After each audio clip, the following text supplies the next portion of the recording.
আনসার্টেনটির কারণে ক্রিকেটকে এত পছন্দ করি, ক্রিকেট এত ভালো লাগে। বিশ্বব্যাপী এই খেলাটা এত জনপ্রিয়তা পেয়েছে মূলত এই অনিশ্চয়তার কারণে।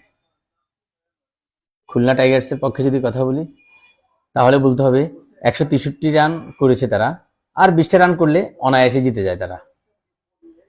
চিটাগংয়ের বিপক্ষে জিতে ফাইনালে যেতে হলে সে যদি 184 অথবা 200 রান করে সেক্ষেত্রে সে অনায়াসে জিতে যায়।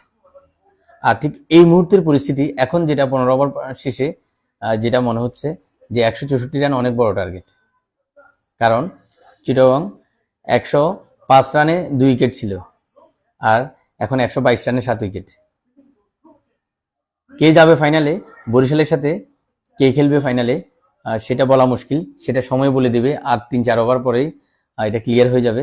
কিন্তু তারপরও এই যে একটু পরপর খেলার মোড় চেঞ্জ হয়ে যাচ্ছে, একবার খেলা বরিশালের দিকে যাচ্ছে, একবার খুলনার দিকে যাচ্ছে, একবার চিটাগংয়ের দিকে যাচ্ছে, এটাই ভালো লাগে।